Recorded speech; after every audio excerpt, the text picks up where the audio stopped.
After two deadly shootings within months at the same Madison apartment complex, residents are demanding change. Braden Ross brings us the first half of a two-part investigation. She spoke with the mother of one of those victims about what she says the complex needs from community leaders. The garage is up. We shed it. In the last 3 months, walkthroughs have become part of Alicia Grant's daily routine. Yeah, just making sure the kids not in the hallways. Usually, she doesn't find much out of place. We just did a walkthrough. Didn't see nobody outside. Nobody. But on Tuesday, October 10th, when we went in and we heard the gunshots, I'm like, wow, where'd that come from? That night, she watched 15-year-old Kaisha Miller die right in front of her. This is where the car came in and chased, all the bullet holes. We tried our best to save that baby, but we couldn't. For Alicia, that shooting scene was a stark reminder of why she started her walkthroughs in the first place. It takes me back, and it takes me back to where I just visual my son laying on that floor with blood running up out his mouth, just like the baby. In July 2023, Alicia witnessed her 20-year-old son, Devon, shot and killed outside her front door, steps from where Kaisha was gunned down. He was turning 21 in a week. After Devon's death, Alicia stepped up at a time she says her community leaders wouldn't. We walked the complex since Devon's death. Make sure the kids in the house. We figuring it out on our own how we make our community safe. We ban ring cameras. But Alicia fears her efforts won't be enough to fix the core of the problem. These kids need something to do here. It's nothing to do here for these kids. Nothing. And if ain't nothing to do, they easy to get into trouble. She says it's the lack of resources at the Harmony that leave the oldest kids turning to the streets. That little playground is just for the little kids. What about these 13, 14, 15, 16-year-old teenagers? We got a TV right here. We can't even use this center. Where's the game? Get a game for these kids. Yeah, we know they love games. And the computer lab at the complex, it's locked. Can't even get in. The closest public library to the Harmony Apartments is 3 miles away. The closest community center even further. And getting there is only half the battle. The black kids over here, the minority kids, don't feel welcomed at the programs that are already standing. Clyde Mayberry isn't a resident of Harmony, but is close with many who are, including the family of Kaisha Miller. The resources that our tax dollars are paying for, no one has access to them. No one knows where they are. Everyone is lost. It's a problem Mayberry says should have been solved before it even became one. Let's just say when we talk about affordable housing, those conversations happen before those complexes are even built. Those were the things that they should have been talking about before they even laid brick. When the Harmony Apartments opened in 2019, the developer Royal Capital boasted that the new complex would offer services to residents like financial training and after-school tutoring.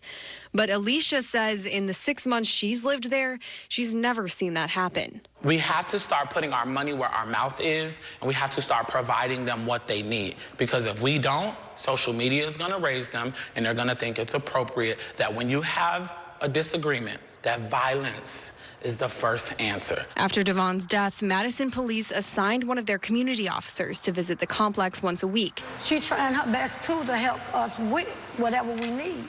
But like I said, we can't do this by ourselves. Alicia has tried on her own to give the kids in her community another option. I brought a basketball rim. It was keeping the kids out of trouble. But she says every time she tries, she gets shut down by building management. We had to take the basketball rim down. And I told them, as soon as we take that basketball rim down, it's going to happen again. As soon as we took the basketball rim down, this 15-year-old baby lost her life. Both Clyde and Alicia agree the solution has to come from the top. That's building management, city leadership, police. This the second death. Shouldn't y'all be out here asking us what we need? We want them to show up and listen to us. But until they step up, Alicia says her daily walkthroughs and her fight for peace will remain a part of her daily routine. I will not stop working with this community. I'm not giving up on these babies. I don't need another parent to lose a child. In the second part of the two-part investigation we're bringing you, Kathryn Merck has brought concerns straight to the city to ask some tough questions and give the people living there a voice. Reports about 15 shots heard. Girl shot in the parking lot. It looks like 5913 Milwaukee. With 2 young people dead from gun violence at the same apartment complex in a matter of months, the community on Madison's east side is demanding support from its top leaders. Obviously, we're concerned about the activities that are occurring in the neighborhood. The youth involved in criminal activity citywide is obviously a sad situation. Madison's East Side police captain and city attorney have been following years of issues at Harmony Apartments. Since the July shooting that claimed the life of 20-year-old Devon Grant, there have been 136 calls for service out to the complex. 17 shell casings were found on the block just last month. In October, 15-year-old Kaisha Miller was killed in almost the same spot as Devon at Harmony Apartments. What do you think is at the root of some of this violence?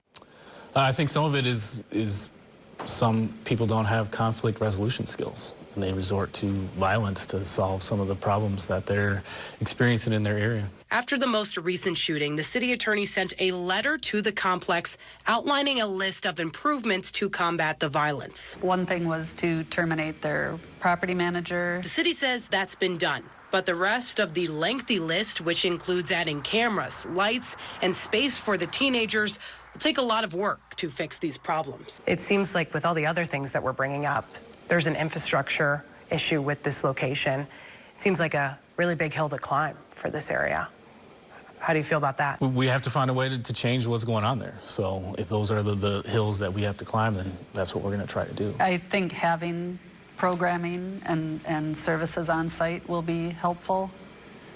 I mean, it's a complex, really societal issue. And it has to be a team effort. The police department is not going to be able to solve all the issues there.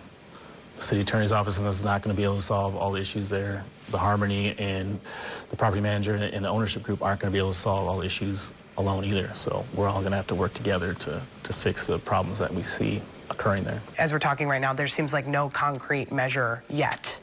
Well, it's at least one concrete measure. The property manager has been removed. The police department is aiming to repair the relationship with the neighborhood through their own outreach. It has a community officer working at Harmony Apartments consistently, but some of the people here say it's not enough. There are a lot of people at this complex who are also saying that they've lost a lot of trust in the city and the police department after this.